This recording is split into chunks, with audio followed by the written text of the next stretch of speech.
ये मेरी कहानी है। मैं अमित किशोर पटना से हूँ। बचपन में जब खांसी होती थी तब माँ का नुस्खा झट से ठीक कर देता था। चोट लगती तो बापू मरहम लगा देते थे। बुखार होता तो डॉक्टर की दवाई काम कर जाती। पर जब एक बार पोलियो हो गया तो माँ बापू और डॉक्टर की 1000 कोशिशें भी कुछ नहीं कर पाई। इसीलिए आज मैं यहाँ हूँ। 20 जनवरी को अपने 5 साल तक के बच्चों को पोलियो बूथ ले जाएं और पोलियो की खुराक अवश्य पिलाएं। हमारा दिक्कत है उधर मुख्य लोग बैठते हैं टीएमसी के नाम पे तो कुछ साफ सफाई होती नहीं है। यहाँ के मुख्य लोग जो है ना परेशान करके जिला क्षेत्र में 3 अभी डेंगू से मौत हो चुकी है। समस्या में कोई कमी नहीं हुई। और आपको सीधे नहीं चलते हैं मुंबई के गोरेगांव पश्चिम, जहां लोगों की परेशानी और उनका आक्रोश ऊपर तक यानी कि प्रशासन तक पहुंचाने के लिए हमारे संवाददाता संजय मिश्रा इन लोगों के बीच मौजूद हैं। पहले इस पूरे मामले को जान लेते हैं संजय मिश्रा से। संजय, आखिर क्या है ये पूरा मामला और सुलेमान भिमानी आखिर है कौन? दोस्तों, सबसे पहले मैं बताना चाहता हूं कि आर्थिक राजधानी मुंबई में एसआरए योजना के तहत जहां जहां विकास कार्य चल रहा है, इसको हमने अपने मुंबई की आवाज के माध्यम से समय समय पर दिखाया है और प्रसारित भी किया है। और उसी का एक जीता जागता उदाहरण आज हमें यहां देखने मिल रहा है। मुंबई का यह गोरेगांव पश्चिम इलाका है। राम मंदिर रोड पर काबिज है यहां पर जो इमारत, इसे एमएमआरडीए ने बनाया था। और जिन जिन योजनाओं में आने वाले तमाम जो झोपड़पट्टी है, मकान है, तमाम लोगों के जो मकान सरकारी योजनाओं के अंतर्गत बाधित होते हैं, रास्ते में आते हैं, उन्हें वहां से हटाकर उनका पुनर्वास के नाम पर यहां इमारत बनाई गई। ये इमारत एमएमआरडीए ने बनाई है। लेकिन सवाल यह उठता है कि यहां पर जिन लोगों को यहां रहना चाहिए, जिन लोगों को यहां बसाना चाहिए, उन लोगों को यहां न बसाकर औने पौने दाम पर तथाकथित लोगों को गैर कानूनी तरीके से यहां पर शिफ्ट किया गया और वह कब्जा बना रखे थे और इसकी जानकारी एमएमआरडीए को नहीं थी या फिर थी इस पर जब हमने सुलेमान भिमानी जो आरटीआई एक्टिविस्ट है, समय समय पर उन्होंने सूचना अधिकार अधिनियम 2005 के तहत उन्होंने तमाम जानकारियां इकट्ठित की। लेकिन यह जानकारी इकट्ठा करना उनके लिए इस कदर भारी पड़ा कि उनके शनिवार के दिन तकरीबन दोपहर के 3 बजे के आसपास उनके इस कार्यालय में तथाकथित हमलावर घुसे धारदार हथियारों के साथ और उन्होंने इन पर हमला करने की पुरजोर कोशिश की। लेकिन ऊपर वाले का शुक्र है कि इस हमले में यह सिर्फ घायल हुए बचे हैं, हमारे सामने खड़े हैं और अपनी प्रतिक्रिया हमारे इस टीवी न्यूज चैनल के माध्यम से सूबे के मुख्यमंत्री पृथ्वीराज चौहान साहब तक पहुंचाना चाहते हैं कि आखिर जो बंदरबांट चल रही है आपके सरकारी योजनाओं में, जिस प्रकार की धांधली मची है, भ्रष्टाचार मचा है, क्या उसे उजागर करना क्या गुनाह है? हमारे साथ सीधे जुड़ रहे हैं सुलेमान भिमानी साहब। हम उनसे यह जानने की कोशिश करते हैं कि आखिर उनके साथ हुआ क्या और यह मामला वह बताए संक्षेप में। शनिवार को दोपहर को 3 बजे 8 हमलावर आए, जिन 2 के हाथ में तलवार थी, बाकी के हाथ में स्टंप और पावड़ा जो खींचने का जो हथियार रहता है वो लेके ऑफिस में घुसे, मेरे पे हमला किया, मेरा लैपटॉप को तोड़ दिए, प्रिंटर तोड़े, कंप्यूटर तोड़े, फर्नीचर को डैमेज किया और पार्टीशन को डैमेज किया। ये मुझे डराने के लिए आए थे ताकि मैं जो आरटीआई के तहत जो मैंने एसआरए और एमएमआरडीए ने जो धांधली मचा रखी है, जो फ्रॉड किया है, वो मैं उजागर कर रहा हूँ, एक्सपोज कर रहा हूँ और जो भी डॉक्यूमेंट्स मेरे पास आते हैं मैं मेरे ब्लॉग पे डाल देता हूँ और ये न्यूज के माध्यम से, टीवी के माध्यम से और प्रिंट मीडिया के माध्यम से ये एक्सपोज हो रहा है। और अभी का जो ये हुआ है ये इस तरह से हुआ है कि जब भी रत्नाकर गायकवाड़ एमएमआरडी के आयुक्त थे, उन्होंने grace property India private limited और एग इनिशियल डिफेंस सोसाइटी जो सर्वधर्मी सोसाइटी थी वो 27 नवंबर 2007 को खत्म हो गई थी। उसके साथ में उन्होंने फरवरी 2008 में ट्राई पार्टी एग्रीमेंट किए और 300 रूम उनको free of cost transit camp देने की बात की, जिनमें से सिर्फ 112 एमएमआरडीए ने वेरीफाई किया कि जो प्रोजेक्ट अफेक्टेड एलिजिबल फैमिली है उनको यहाँ पे शिफ्ट किया और बाकी के जो रूम थे वो यहाँ के सर्वधर्मी सोसाइटी के जो कमिटी मेंबर थे उन्होंने अवैध रूप से भाड़ा देने का चालू किया और बाकी 70 से 80 रूम जो एमएमआरडी के वैकेंट थे उसको भी तोड़ के उन्होंने भाड़े पे देने का चालू किया। जब मैंने 2010 से ये आरटीआई निकालना शुरू किया और जब मुझे मालूम पड़ा कि ये एग्रीमेंट भी का 2 साल था वो भी खत्म हो गया और उसके ऊपर भी जा रहा है, और जब mayor MMRD commissioner Rahul Asthana आया और जब मैंने उनको बताया कि ये फर्जी वाला है लाखों रुपया, 20 से 25 लाख रुपया बगैर कंस्ट्रक्शन के ये डेवलपर और कमेटी मेंबर कमा रहे हैं। यानी 5 साल में उन्होंने कम से कम 15 से 20 करोड़ रुपया एक ईंट भी चुनने के बावजूद, एक पैसे का कंस्ट्रक्शन में, एक पैसे का इन्वेस्टमेंट में, और उन्होंने 25 से 30 करोड़ रुपया बना लिया ये प्रोजेक्ट से। आपको रोकना चाहेंगे जोशना, मैं आपको बताना चाहता हूं, आपको याद होगा अंधेरी पश्चिम में गिलबर्ट हिल इलाके में हमने मुंबई की आवाज के माध्यम से वहां की जनता की आवाज बुलंद करी थी। ये ग्रेस प्रॉपर्टी इंडिया की जो बात कर रहे हैं, ये वही ग्रेस प्रॉपर्टी इंडिया है जिसके मालिक है जो सांता क्रूज में भी उन्होंने काफी कुछ डेवलपमेंट का काम किया है। उनका नाम है रफीक मंडेलिया।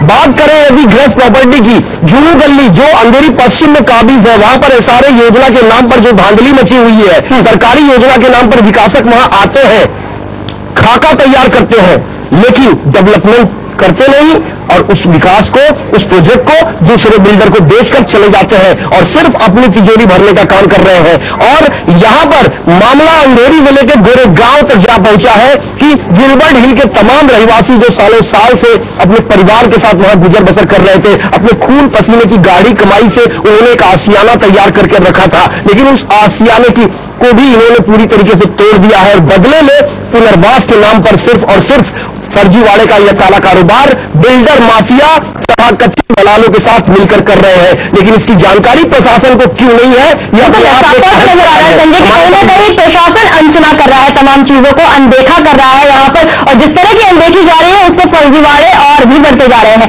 यहाँ अगर बात की जाए जिस तरह से MMRDA की बात की जा रही है, यहाँ पर जिस बिल्डिंग की बात की जा रही है वहां पर 56 लोग अवैध रूप से रह रहे थे। इस बारे में जानकारी चाहेंगे संजय, आखिर जो सुलेमान जी है उनकी तरफ से किस तरह की याचिकाएं लगाई गई और तमाम तरह की जानकारियां हासिल की गई? सुलेमान साहब, हम आपसे जानना चाहेंगे कि यहां पर तकरीबन 56 लोग अवैध तरीके से MMRDA की इस बिल्डिंग में रह रहे थे, जो कि उनका रहना गैर कानूनी था। किस प्रकार से वह रह रहे थे और किस प्रकार से आपने RTI के तहत ये जानकारी निकाली और उसमें ये आपको कामयाबी मिली? बात क्या है, संक्षेप में जानना चाहेंगे। बात बड़ी सिंपल है।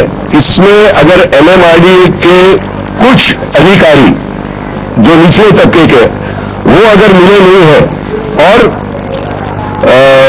सर्वधर्मी सोसाइटी और ग्रेस प्रॉपर्टी अगर इनकी मिली भगत नहीं है, तो मुझे ये बताओ कि कोई भी राह चलता आदमी आके ये रूम तोड़ के अंदर नहीं रह सकता है, जिसपे ताला लगा हुआ है। MMRDA ने सिक्योरिटी लगाई है, फिर भी ये रूम भाड़े पे जा रहा है। और अभी राहुल अस्थाना जो अभी के आयुक्त है, उन्होंने 102 रूम खाली कराने की नोटिस दी है और grace property India private limited को भी यह बता दिया कि मैं पूरी बिल्डिंग इविक्ट कराऊंगा और आपको अपना प्रोजेक्ट करना है तो आप अपने PAPs को खुद भाड़ा दो, 10,000 15,000 या अपने पैसे से ट्रांजिट कैंप बना के दो। जब मैंने इनकी grace property India private limited की बैलेंस शीट निकाली RTI के थ्रू, तो वो बैलेंस शीट में सिर्फ उनकी बैलेंस शीट जो थी वो 3 लाख रुपए की थी। अगर 700 आदमी फैमिलीज के लिए अगर रिहैब बिल्डिंग आप बना रहे हो, तो आपके पास कम से कम 30 करोड़ रुपया तो रिहैब बिल्डिंग बनाने के लिए चाहिए। बिल्कुल बिल्कुल बिल्कुल, मैं आपको दोस्तों बताना चाहता हूं कि जिस प्रकार से एलिजिबल नॉन एलिजिबल के लिए प्रावधान सरकार की तरफ से रखे गए हैं, जो 1-1-95 के पहले के दस्तावेज, मकान संबंधी दस्तावेज उनके पास होने अनिवार्य होते हैं, इस तरह के तमाम कानून बनाए गए हैं। लेकिन जिस प्रकार से आम रहवासियों की पात्रता अपात्रता सुनिश्चित की जाती है, उसी प्रकार से हर विकासक की पात्रता अपात्रता भी सुनिश्चित की जाती है कि आखिर उसका बैंक बैलेंस क्या है, आखिर उसका बैंक प्रोफाइल क्या है, उसने मुंबई में और कहां कहां कंस्ट्रक्शन किया था, क्या वह विकासक इन तमाम गरीब जनता को बसा पाएगा भी कि नहीं। ये तमाम प्रावधान बनाए गए हैं, लेकिन इस प्रावधान में कहीं भी कोई भी जांच पड़ताल विकासक के खिलाफ या विकासक के बारे में होता दिखाई नहीं दे रहा है। हमारे साथ लगातार जुड़ रहे हैं सुलेमान भाई जी। जब भी मैंने ये SRA CEO को ये मैंने पत्र लिखा था कि मैंने आपने इसकी फाइनेंशियल स्क्रूटिनी क्यों नहीं की। कोई भी प्रोजेक्ट करता, आज मैं अगर मेरा इंटीरियर भी कराऊंगा तो मैं वो कॉन्ट्रैक्टर, वो डिजाइनर के 2-4 फ्लैट जाके देखूंगा और उसकी देखूंगा कि काबिलियत है कि नहीं। इन्होंने उनको फ्री ट्रांजिट कैंप क्यों दिया कि वो सिर्फ पेपर के ऊपर ये पूरा प्लान था, उनका कोई इरादा वहां पे बिल्डिंग बनाने का नहीं था। अगर बिल्डिंग बनाना था तो आज 5 साल नहीं लगता था। आज 5 साल में भी वहां पे एक ईंट का भी बांधकाम नहीं हुआ है। ये सिर्फ एक SRA स्कीम के तहत एक फर्जीवाड़ा करके बगैर इन्वेस्टमेंट के करोड़ों रुपया बनाने का था। और ये बेचारी गरीब जनता जो वहां से आई है, उनको बहला फुसला के उनको बेवकूफ बनाया है, उनके इमोशन के साथ में, उनके जज्बात के साथ में ये खिलवाड़ किया गया है।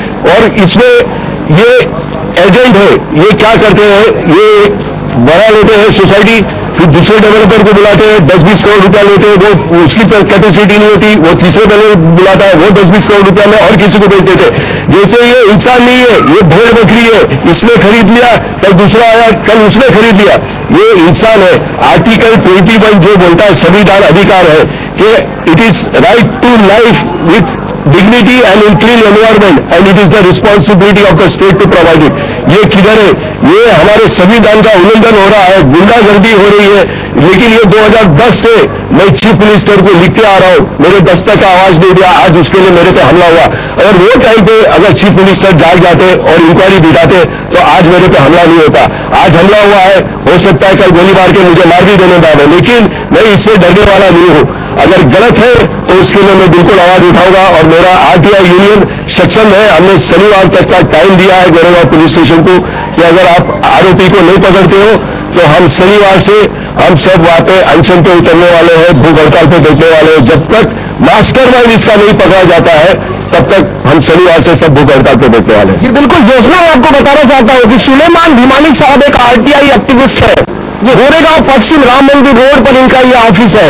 इनके ऑफिस पर शनिवार दोपहर 3 बजे के आसपास 8 लोग यहाँ पर असामाजिक तत्व जो अपने हाथ में धारदार हथियार लेकर यहाँ पर पहुंचे थे और हमारे पास सीसीटीवी का फुटेजेस भी है जिसमें साफ तौर पर देखा जाता है कि किस तरह इनके ऊपर प्राणघातक हमला हुआ। लेकिन अभी तक गोरेगांव पुलिस स्टेशन ने इस मामले में किसी की गिरफ्तारी नहीं की है। और अब साल 2010 की इन्होंने बात की थी कि जो महाराष्ट्र के मुख्यमंत्री हैं उनके पास इन्होंने लिखित तौर पर यह आवेदन दिया था कि किस प्रकार से यह फर्जीवाड़ा चल रहा है, किस प्रकार की यह बंदरबाग और लूट मची हुई है। लेकिन अभी तक उसके ऊपर कोई कार्रवाई नहीं हुई, अलबत्ता इनके ऊपर हमला जरूर हुआ है। और अब यही कारण है कि हमारे इस टीवी न्यूज चैनल के माध्यम से ये जनता को पूरी कोशिश करेंगे कि हमारे मुंबई की आवाज के इस प्रोग्राम के जरिए, इस कार्यक्रम के जरिए आवाज जरूर पहुंचे प्रशासन तक, राज्य सरकार तक। लेकिन सबसे बड़ा सवाल संजय अभी भी ये नजर आता है कि जहां सुलेमान भिमानी लगातार कोशिश कर रहे हैं कि जिस तरह का फर्जीवाड़ा हुआ है उसे उजागर किया जाए, उनकी तरफ से उजागर करने की कोशिश की गई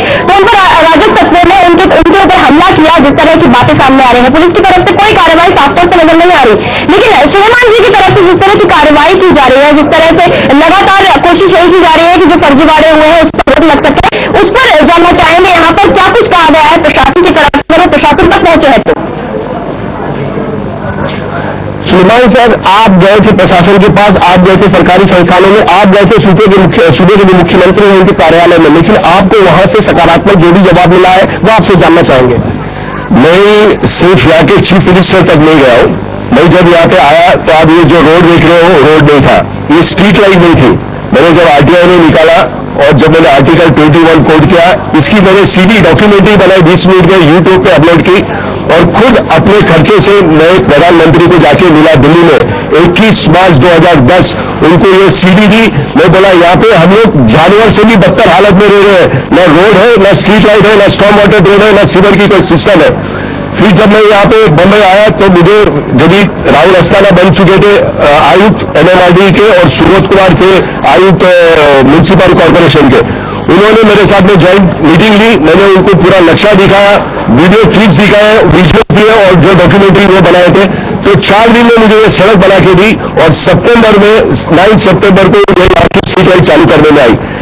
अभी जब उनको मैंने बताया कि ये सिर्फ इतना नहीं है, यहाँ पे अवैध रूप से गैरेजेस है जिससे बीएसटी बस को आने की तकलीफ है, लेकिन यहाँ के सनलॉर्ड जो है वो गैरेजेस से हफ्ता वसूली करते हैं और जो इलीगल स्ट्रक्चर है उससे हफ्ता वसूली करते हैं। तो कहीं ना कहीं उनकी दुकान भी बंद होती हुई दिख रही है। और एमएमआरडीए के यहाँ पे ओशिवारा डिस्ट्रिक्ट सेंटर बनाने का मकसद ये था कि 20,000 बिलो पॉवर्टी लाइन यानी व्हीकल सेक्शन के लिए जॉब अपॉर्चुनिटी क्रिएट करना और पेडिस्ट्रियन प्लाजा बनाना, ताकि जितने भी फेरी वाले हैं उनको वहां पे बगैर डर के अपना धंधा कर सकते हैं और 10, 20, 25 रुपए की पावती एमएमआरडीए और एमसीजीएम को देकर ब्रेक ऑफ वो अपना धंधा कर सकते हैं। लेकिन आज की तारीख में यहाँ के स्लम लॉर्ड 50 रुपए से 200 रुपया उससे कलेक्ट करते हैं हफ्ता वसूली और उस पर प्रशासन कोई काम नहीं कर रही है। आप शाम को आ जाओ, यहाँ पे देखो किस तरह से हफ्ता वसूली होती है, आप खुद वीडियो में कैप्चर करो, आपको पता चलेगा। तो मेरा ये मांग है कि एमएमआरडीए आयुक्त से रास्ता, जब तक आपने इतना अच्छा काम किया, पेडिस्ट्रियन प्लाजा बना दो और जो बेचारे फेरी वालों को रोज की तकलीफ है, कभी एमसीजीएम की गाड़ी आ जाती है, कभी एमएमआरडीए की गाड़ी आती है, वो अपना धंधा लीगली अपने पेडिस्ट्रियन प्लाजा में करे, रोज का 20 रुपया, 25 रुपया, 50 रुपया जो भी सरकार नक्की करती है, वो उनको देने के लिए तैयार हो गए और देंगे। जब वो हफ्ता वसूली में 50 से 200 रुपया दे सकते हैं, तो MMRDA को 25 रुपये देने में उनको कोई हक नहीं, कोई दिक्कत नहीं होगी। तो ये भी एक कारण हो सकता है कि जिससे मेरे पे हमला हुआ है। जी बिल्कुल जोशना, मैं आपको बताना चाहता हूं कि बात यही खत्म नहीं होती है जी।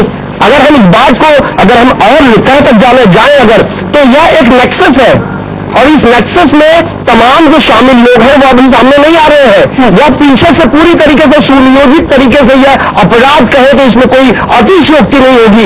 यह पूरी तरीके से षड्यंत्र रच कर इनके ऊपर यह अंजाम दिया गया है हमले का। लेकिन मैं आपको बताना चाहता हूं कि अंधेरी पश्चिम में जो गिलबर्ट हिल है, वहां पर सबसे पहले दर्शन डेवलपर आता है जी, विकास कार्य करने के लिए सरकारी योजना के नाम पर SRA स्कीम जो राज्य सरकार ने साल 1996-97 में महाराष्ट्र की सत्ता पक्ष में काबिज शिवसेना भारतीय जनता पार्टी की सरकार थी। उस समय तत्कालीन मुख्यमंत्री जो मनोहर जोशी साहब थे, उन्होंने हरी झंडी दी थी इस योजना को। और इस योजना को लाने का एक ही मकसद था कि मुंबई में जो तमाम झोपड़पट्टियां हैं उन्हें यहां से हटाया जाए और बदले में जो गरीब जनता है उसे झोपड़े के बदले मुफ्त फ्लैट दिया जाए। और उसके लिए प्रावधान का एक दिशा निर्देश था मुख्यमंत्री की तरफ से कि 1-1-95 के जो दस्तावेज लोगों के पास होंगे उन्हें एलिजिबल माना जाएगा और उनका पुनर्वास किया जाएगा। लेकिन आज तक पुनर्वासन के नाम सिर्फ और सिर्फ बंदरबाट लूट मची हुई है, लोगों को इसका लाभ नहीं मिल पा रहा है। मैं आपको बताना चाहता हूं कि पहले डेवलपर जो दर्शन आया उसने विकास कार्य नहीं किया, उसने ग्रेस प्रॉपर्टी को लाया। ग्रेस प्रॉपर्टी के बाद वहां पर जो दर्शन के बाद जो तमाम शिवालिक वेंचर आता है, शिवालिक वेंचर भी वहां विकास कार्य नहीं करता। और उसके बाद आता है सहाना ग्रुप ऑफ कंपनीज जिसके मालिक है सुधाकर शेट्टी साहब। इन्हें बिल्कुल खौफ नहीं है, यह पुलिस प्रोडक्शन के अंतर्गत लोगों की एक मीटिंग लेते हैं और उसमें सीना ठोक के कहते हैं कि यह प्रोजेक्ट मैंने 600 करोड़ में खरीद लिया है, 700 करोड़ में खरीद लिया है। लेकिन आपने यदि इस प्रोजेक्ट को खरीदा है तो विकास क्यों नहीं किया, क्यों जनता को इसका लाभ नहीं मिल पा रहा है? ऐसे तमाम सवाल है। हमारे साथ एक महिला है जो गिलबर्ट हिल से ही यहाँ पर आई है। मैं उनसे गुजारिश करूंगा कि यहाँ पर आए और अपनी बात रखिए कि वह कितने दिन से यहाँ पर है और उन्हें किस प्रकार की सुविधा जो सारे स्कीम है उसका लाभ मिल रहा है। जी, सबसे पहले अपना नाम। जलीला शेख। जलीला शेख। आप यहाँ गिलबर्ट हिल में कितने सालों से रह रहे थे? हमारा बचपन है। तो आपके परिवार में कौन कौन लोग हैं? बच्चे, आदमी सब है। आपसे ये जानना चाहूंगा कि गिलबर्ट हिल में जिस प्रकार से आप अपने परिवार के साथ गुजर बसर कर रहे थे, आज मौजूदा हालात में क्या वैसे गुजर बसर कर पा रहे हैं? बहुत परेशान है हम लोग। सबसे ज्यादा जिम्मेदार किसको मानते हो? बिल्डर को। साफ तौर पर इनका कहना है कि बिल्डर को ये जिम्मेदार मानते हैं। मैं आपको बताना चाहता हूं जिन जिन इलाकों में SRA स्कीम की धूम मची, जिन जिन इलाकों में SRA स्कीम के तहत विकास कार्य शुरू किया गया, सबसे पहले विकासक वहां पहुंचता है। वहां के असामाजिक जो तत्व होते हैं उन्हें अपने कॉन्फिडेंस में लेता है, उन्हें शराब परोसता है और बड़े पैमाने पर दहशत फैलाकर लोगों के जहन में उन्हें डराता व धमकाता है। ऐसे में एक आम पब्लिक जो रोज कुआं खोदे रोज पानी पियो की तर्ज पर जीवन यापन करती है, उसके सामने सबसे बड़ी समस्या ये आती है कि वह असामाजिक तत्वों से लड़ना नहीं चाहती है, किसी से उलझना नहीं चाहती है। उसे तो सिर्फ और सिर्फ इंतजार है इस सरकारी योजनाओं के लाभ का, लेकिन लाभ तो उनको नहीं मिल पा रहा है। अलबत्ता लाभ विकासकों का हो रहा है। हमारे साथ लाभ विकासकों का हो रहा है। जो डेवलपर्स है लगातार अपने नाम पर पैसा कमा रहे हैं, फर्जीवाड़ा कर रहे हैं। एक के बाद एक विकासक आता है लेकिन काम कोई भी नहीं होता जनता के हित में। लेकिन सवाल ये भी है संजय कि यहाँ पर अगर जनता इतनी ज्यादा बदहाली में जी रही है और उन्हें ना ही कोई रहने के लिए इस तरह से जगह मुहैया कराई जा रही है, लगातार जो डेवलपर्स आ रहे हैं उन्हें किस आधार पर ये जो जमीन है ये सौंपी गई है काम करने के लिए, विकास का काम करने के लिए। और सबसे बड़ी बात यहाँ पर अगर SRA योजना के तहत काम किया जा रहा है तो जनता की तरफ से क्यों नहीं सवाल पूछे गए प्रशासन से और क्यों नहीं ये जो SRA योजना है उनके अधिकारियों से क्यों नहीं मुलाकात की गई? जोशना आपकी ये सवाल मैं यहाँ उपस्थित व्यक्ति के सामने रख रहा हूँ जो गिलबर्ट हिल इलाके से यहाँ पर आए हैं। उन्हें संक्रमण शिविर यानी ट्रांजिट कैंप के मातहत में यहाँ रखा है बिल्डर ने, यह कहते हैं कि कल हम आपका पुनर्वास कर देंगे। लेकिन आज तक उन्हें कोई भी अपना पुनर्वसन होता दिखाई नहीं दे रहा है। हम उनसे खुद जानना चाहेंगे कि यहाँ पर जिस प्रकार से जो बिल्डर ने लूट मचा रखी है, जो जिस प्रकार से SRA के नाम पर लोगों को ठगा जा रहा है, लोगों के साथ में वादा खिलाफी की जा रही है, ऐसे में प्रशासन को क्या आपने कभी कोई शिकायत करी? अभी हम लोग 26 तारीख को गुजरता पे बैठे थे, ये 26 तारीख को, तो हमको प्रशासन ने बोला था कि 11 तारीख को हम उनको जॉइंट मीटिंग लिया जाएगा। लेकिन 11 तारीख को जब हम लोग CEO से हम लोग खुद डिस्कस किए थे, हमारे जाहिद भाई गुजरता पे बैठे थे, 2 दिन बैठे थे, कोई सुनवाई नहीं हुई। तो बोला हम लोग 11 तारीख को सबको पूरी कमेटी को बुला के आपको बुलाएंगे। जब हम लोग सीओ के पास 11 तारीख को गए तो वहाँ पूरा ऑलरेडी पहले से बिल्डर और कमेटी के लोग है ना पूरा मैनेज कर चुके थे। हमारे से सीओ ने मुलाकात नहीं किया, हमको कुछ अलग केबिन पे सेक्रेटरी वगैरह मिला जो पहले से मैनेज हो जाएगा सबके साथ। तो पहले बोले कि नहीं एक आदमी अकेले जो भूगर्भा में बैठा हुआ आएगा। हमारी 11-12 लोगों की टीम थी, तो हमने उसके ऊपर विरोध किया। बोले भाई 11-12 लोग हम लोग पूरे ही अंदर आएंगे। तो नहीं बोले आप खाली जो भूगर्भा में बैठे हुए थे। फिर भी हमने कैसे कैसे करके अंदर घुस गए। तो हम अंदर मीटिंग में ये देखा जाता है पूरे टोटली मैनेज हमारे एसआरए के अधिकारी लोग उनकी ऑलरेडी पहले से ऐसा लग रहा था कि हम जो हम मान रहे थे हम भूगर्भा के बैठने के बाद भी हमको कोई सुनवाई नहीं हुई है और ना कोई इसके हमको कारण मिला। फिर भी हम अभी अपील करते हैं कि सीओ साहब की हम कोशिश करें कि हम सीओ एसआरए के जो सीओ है उनसे मिलने की कोशिश कर रहे हैं। बिल्कुल बिल्कुल झोपड़पट्टी पुनर्वसन योजना एसआरए प्राधिकरण जो मुंबई के बांद्रा पूर्व में काबिज है। मैं आपको बताना चाहता हूं जब इसकी शुरुआत की गई थी तो एक दौर आया था लोगों को विकास करने का, लेकिन लोगों का विकास तो नहीं हो पाया है। इन्होंने जो गिलबर्ट हिल इलाका है वहां से के जो रहवासी है वह हड़ताल पर बैठे थे 24 घंटे से लेकर 48 घंटे तक। जब वो वहां बैठे रहे उसके बाद उन्हें यह कहकर हटा दिया गया कि आपकी समस्याओं के निराकरण के लिए एक जांच कमेटी गठित की जाएगी। लेकिन रहवासियों का यह कहना है कि इंसिडेंट जब जब होता है, घटना जब जब होती है तब तब जांच गठित करने की कमेटी गठित की जाती है, जांच कमेटी बनाई जाती है, लेकिन जांच तो होता नहीं है। सिर्फ जांच के नाम पर सिर्फ खोखले दावे किए जाते हैं। लगातार हमसे जुड़ रहे हैं, हम उनसे ये जानना चाहेंगे आरटीआई एक्टिविस्ट हैं कि आपको क्या लगता है इस बंदरबाट में कौन कौन लोग शामिल हो सकते हैं? एक तो सबसे पहला जो एसआरए का सीईओ है, चीफ एग्जीक्यूटिव ऑफिसर, वो सबसे पहले मैं उनको गुनहगार मानता हूं। आपसे उनका नाम जानना चाहेंगे। पहले मेरे ख्याल से जेंडे था, अभी कौन है अभी फिलहाल? हाँ, जब उनको मालूम है कि हर 5 साल के बाद में चाहे वो एसआरए की कोऑपरेटिव सोसाइटी हो या प्रॉपर्टी सोसाइटी हो, 5 साल का टर्म पूरा होता है तो इलेक्शन लेना जरूरी है। इलेक्शन अभी तक हुआ नहीं है, 5 साल हो गए इलेक्शन नहीं हुआ। 5 साल में कभी इनकी कमेटी ने कभी एजेंट बुला के इनके साथ में लेखा जोखा नहीं रखा। ये एब इंडिविजुअल डिफेंस सोसाइटी थी। जब इन्होंने अगस्त महीने में एप्लीकेशन की कि भाई हम Sarvadharmi cooperative housing society SRA propose के लिए डाले हैं, तो एसआरए के अधिकारी ने उनको एक लेटर लिखा था कि 3 महीने के अंदर आप बैंक अकाउंट खोलोगे और ये रेजोल्यूशन पास करके 3 महीने के अंदर आप अगर ये कार्यवाही ये फॉर्मेलिटीज पूरी नहीं करते हो तो 27 नवंबर 2007 को आपकी सोसाइटी खारिज मानी जाएगी। जब 2007 में ये सोसाइटी खारिज हो गई तो किस बिना पे ये सीईओ ये एब इनिशियल डिफेंस कमेटी मेंबर्स के साथ में मीटिंग कर सकता है? तो उसका मतलब कि ये सीईओ भी मिला हुआ है, उनकी गांठ-साठ उसके अंदर बिल्कुल साबित हो जाती है। 5 साल पूरा हो गया, अगर समझो उसने वो भी अनदेखी कर ली, नजरअंदाज कर दिया, तो 5 साल के बाद तो नई कमेटी आना चाहिए, नया इलेक्शन आना चाहिए। कहां है ये सब? ये सिर्फ फर्जीवाड़ा है। एसआरए के नाम पे गरीब जनता के इमोशन के साथ में सिर्फ खिलवाड़ है। बिल्कुल जनता के साथ, जनता के इमोशन के साथ ये खिलवाड़ है, इनका कहना है। इनकी तरफ से चाहेंगे सुलेमान जी की तरफ से कि आखिर वो अब क्या कुछ करना चाहते हैं, फिलहाल की इनकी कवायद क्या कुछ रहेगी? सुलेमान जी आपसे एक सवाल है, हम आपसे ये जानना चाहते हैं कि अब जब आपके ऊपर हमला हुआ, अब जब आपने इतने आरटीआई के तहत इतनी सूचना आपने एकत्रित की, इसमें दर्शन डेवलपर है, शिवालिक वेंचर है, सहाना ग्रुप ऑफ कंपनीज है, ग्रेस्पा इंडिया लिमिटेड है, ऐसे तमाम जो विकासक कुकुरमुत्तों की भांति उठ जो आए हैं और वह अपनी आपराधिक गतिविधियों को अंजाम देने से बिल्कुल जा रहे हैं, हैरान है, परेशान है जनता। अब आपकी तरफ से अगला स्टेप आपका क्या होगा? अभी पहले तो मैं गोरेगांव पुलिस स्टेशन की मेरी एक रिक्वेस्ट है कि मुझे ये जो भाड़े के टट्टू जो 8 आए थे उनको गिरफ्तार करने में मुझे कोई इंटरेस्ट नहीं है। मुझे तो उनका जो मास्टरमाइंड है कि जिन्होंने उनको 20,000 25,000 देके जो मेरे पे हमला कराया, मुझे वो मास्टरमाइंड चाहिए। जब वो मास्टरमाइंड अंदर आ जाएंगे पूरा दूध का दूध पानी का पानी हो जाएगा। मैं आपको ये बताता हूं कि आज यहाँ की जो जनता है गिलबर्ट हिल की, उन्होंने कंसेंट लेटर दिया समझो grace property India private limited को।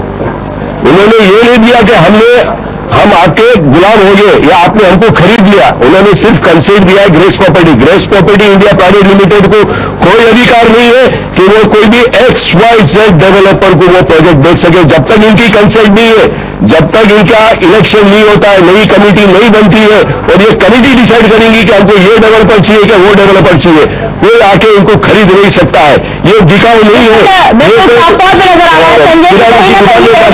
फर्जीवाड़ा खड़ा हुआ है यहाँ पर। और यहाँ एक एक्टिविस्ट है, आरटीआई एक्टिविस्ट सुलेमान हिमानी लगातार कोशिश कर रहे हैं कि इस फर्जीवाड़े को उजागर किया जाए, प्रशासन की आंखें खोली जाए, राज्य सरकार की आंखें खोली जाए, लेकिन बावजूद इसके कोशिशें जो है वो नाकामयाब होती नजर आ रही है, क्योंकि प्रशासन सुनने को तैयार नहीं है और जिस योजना की बात कही जाती है उस योजना से जुड़े हुए अधिकारी भी सुनने को तैयार नहीं है और उल्टा आरटीआई एक्टिविस्ट पर हमला करवाया जाता है ताकि इसे रोका जा सके। बहुत बहुत शुक्रिया संजय इस तमाम जानकारी को जुटाने के लिए और इन लोगों से बातचीत करने के लिए।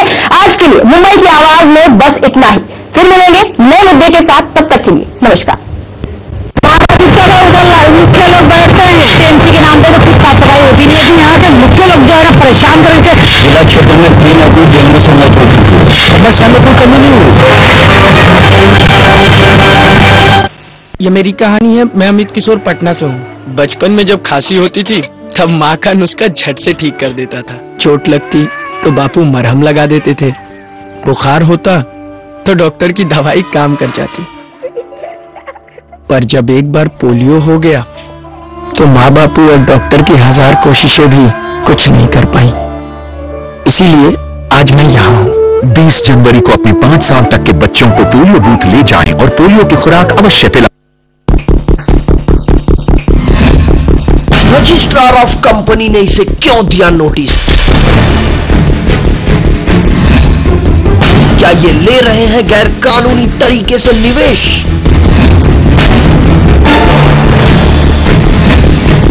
सेबी के भी रडार पर आ चुकी है ये कंपनी। क्या निवेशकों को किया जा रहा है गुमराह? कंपनी का पूरा सच जल्द सिर्फ लेमन न्यूज पर। थोडासा जरी ताप आला तरी ताबडतोब डॉक्टरकडे या. घरातल्या घरात उपचार करू नका. अगदी ताप उतरला तरीही औषधं पूर्ण घेतलीच पाहिजेत. मलेरिया रोखणं आपल्या हातात आहे.